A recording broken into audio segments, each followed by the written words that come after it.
आज म के देखाउँदैछु होला त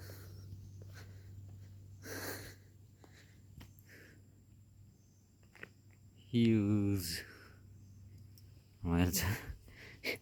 यो चाहिँ एकदमै यस्तो बाटो चाहिँ हामीले उकालो चाहिँ अपेक्षा गरेका थिएनौँ। लास्टै उकालो रहेछ है।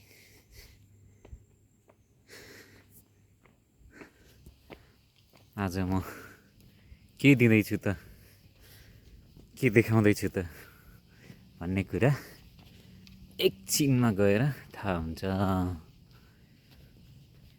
यो कुन ठाउँ हो त्यो पनि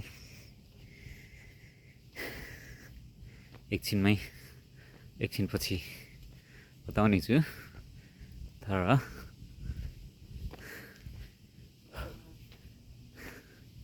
अहिले चाहिँ यति राम्रो रहेछ यो ठाउँ चाहिँ, तर काली लाग्दो पनि रहेछ। एकदमै उकालो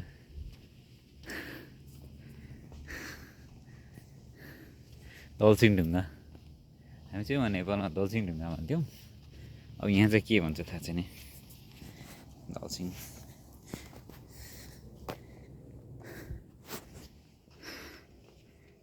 यस्तो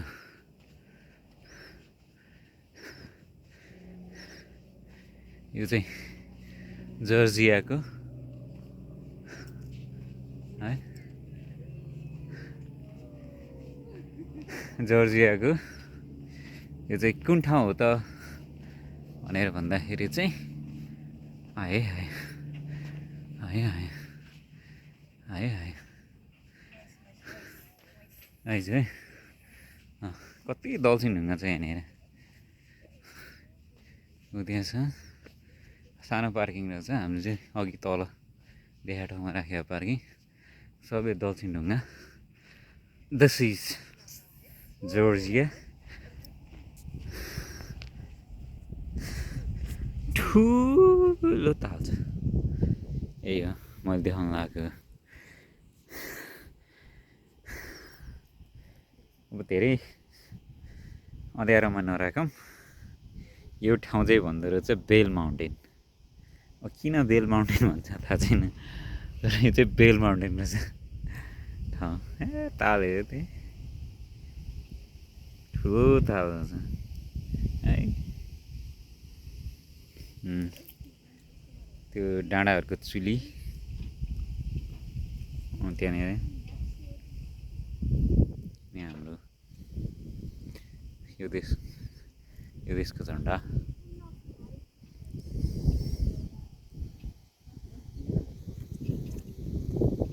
देशको चाहिँ झन्डा होइन, देशको झन्डा।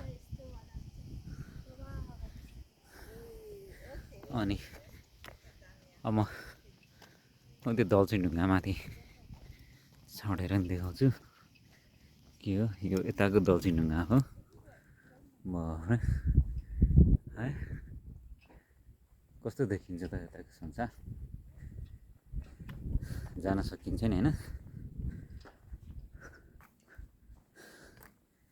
पहाडको छोरो हो, जान सकिहाल्छ नि होइन, पहाडमा जन्मेको मान्छे। दलसिङ एकदमै राम्रो, जान सकिन्छ होइन। अब जाने चाहिँ सायद म कहीँबाट जानुपर्छ है क्या, त म यहीँबाट जान सक्छु। चढ्ने त नि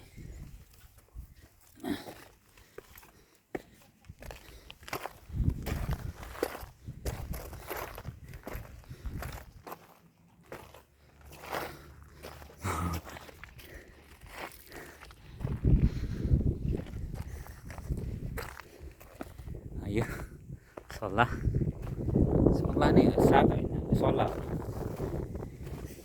साइन्टिफिक नेम चाहिँ पाइनस रक्सबर्ग नै हो जस्तो लाग्छ। 5वटा पत्ता है के भन्छ नि, त्यो जमानामा पढेँ है।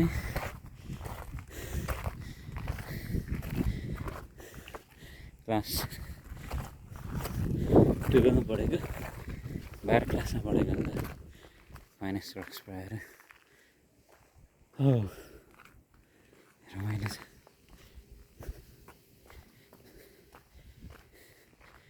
यतापट्टिको संसार चाहिँ के रहेछ है।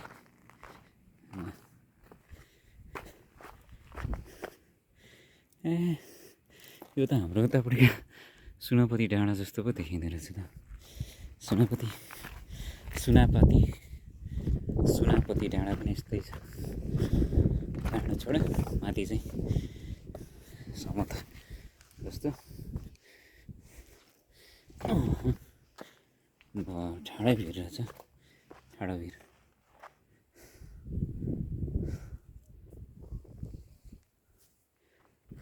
यही हो।